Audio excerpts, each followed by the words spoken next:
Philippine pop culture as a lifestyle? Ano ba ibig sabihin nun? Tara, pag-usapan natin lahat yan dito sa Fast Talk with Ate Girl Abunda.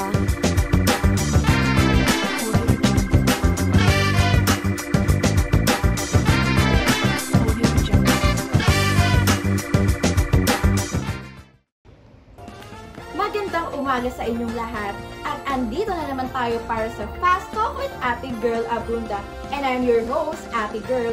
So today, we will be having a wide variety of guests, from athletes to singers down to the beauty queens. O diba, bongga? So without further ado, let us all welcome ang pinagkatitilian at kinuhumalingan ng mga kababaihan ngayong Season 25 ng UAAP, ang J-Bros!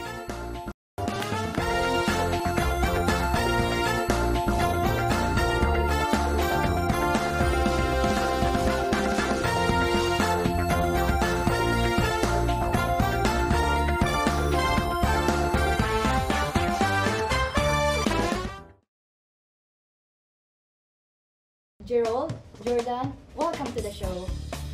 It's a pleasure to be here, Ate Girl. Ma, sa TV na ako Oh, wala nang patumpik-tumpik pa. Tara na, simulan na agad natin ang fast talk. Game? Game? Weights or cardio? Weights? Upper body or lower body? For body, syempre, hindi naman ako nagle-legs eh. Paano kung Nike or Adidas? Nike. And for the last, basketball or volleyball? Of course! Siyempre basketball. Ball is life eh!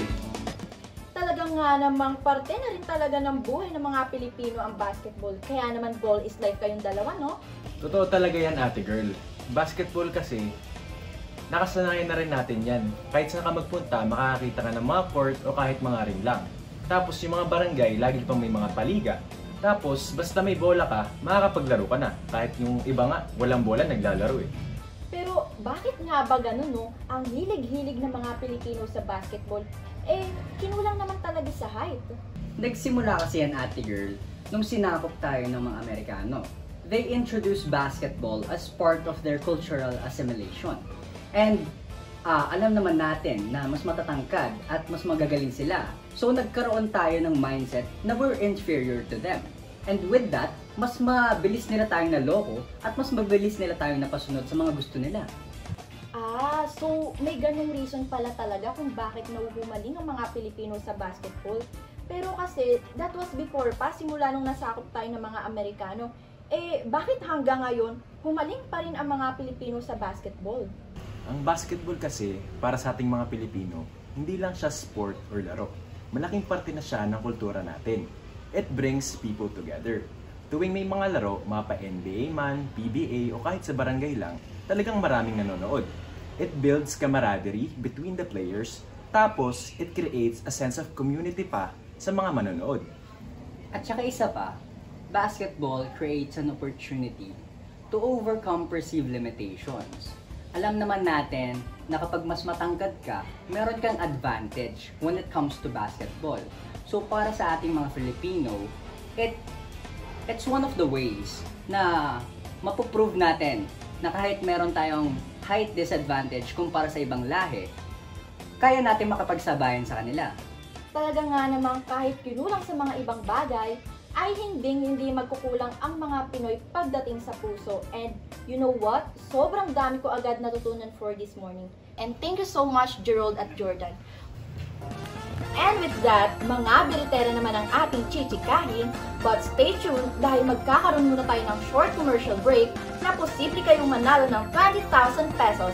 Dito lang yan sa Fast Talk with Ate Girl Abunda. Alam nyo ba na noong 80s at 90s, ang Barangay Ginebra San Miguel o Ginebra ay hindi lamang isang basketball team. Naging simbolo ito ng pag-asa para sa maraming mga Pilipino. Sa ilalim ng pamumuno ni Robert Jaworski, nakilala ang Ginebra sa Never Say Die nitong mantra na naging parte na ng kultura ng basketball sa Pilipinas. Katulad ng pananampalataya ng mga Pilipino sa kanilang relihiyon, ganoon din ang suporta ng mga fans ng Ginebra. Suot ang jersey na parang sagradong kasuotan, sabay-sabay silang sumisigaw ng chants at naniniwala sa comeback na parang isang himala. Bukod sa relihiyon, makukonekta rin natin ang basketball sa politika. Mayroong mga basketball stars ang lumipat sa mundo ng politika. Mismo si Jaworski ay naging senador noong 1998. At hanggang ngayon, nangyayari pa rin yung mga ganito, kaya mahalagang pag-usapan kung paano naapektuhan ng kasikatan sa sports ang politika sa bansa. Ngayon, magbibigay kami ng mga katanungan na magpapaisip sa inyo kung paano nga ba konektado ang basketball, pananampalataya o relihiyon at politika sa paghubog ng pagkakakilanlan ng mga Pilipino.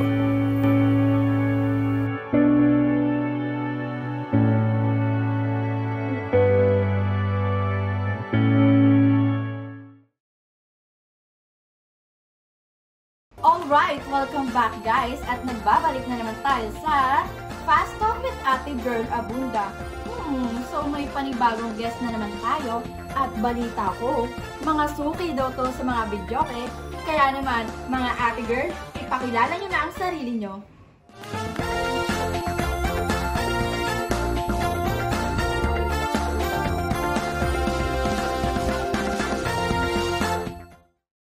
Mukhang magiging masaya at exciting ang ating Fast Talk mga ka-Ate Girl. Kaya naman, game na ba kayo? Sabot agad. Ready, ready! Okay, stay home or go out? Stay home, Ate Girl! TV series or movies? Movie, syempre. Ano kung love or career? Siyempre, career muna tayo, Ate Girl, dahil love can wait. Pero yung career, dapat tuloy-tuloy yan. Slay! Eh, kung tatanungin ko kayo ng Chinito or Moreno? Pwede ba, Bo? Charing lang. Correct ka dyan! And for the last, videoke or dance battle? Ay, siyempre, videoke, Ate Girl Abunda. Alam din naman talaga natin na yung videoke for us sa mga Pilipino, like singing, di ba, it's not just about for the entertainment purposes. Ginagamit din natin to para ma-release stress and makapag-ventilate tayo ng emotion. And beyond entertainment purposes, we also utilize this to foster our social connections. Yes, Ate Girl! Tsaka ang nagugustuhan ko pa sa videoke is, it doesn't matter who sings, mala Sarah G pa yan, o kaya yung sobrang sintonado. It doesn't matter. What's important is the laughter it brings as people get together. O, diba? Correct ka dyan, Day. Kaya nga mahilig talaga akong mag-videoke. Tsaka may dala akong konting trivia sa inyo. Alam niyo ba na ang videoke nagsimula sa Japan noong 1971? It was during this time that a named musician, Daisuke Inoue, create niya yung first videoke machine.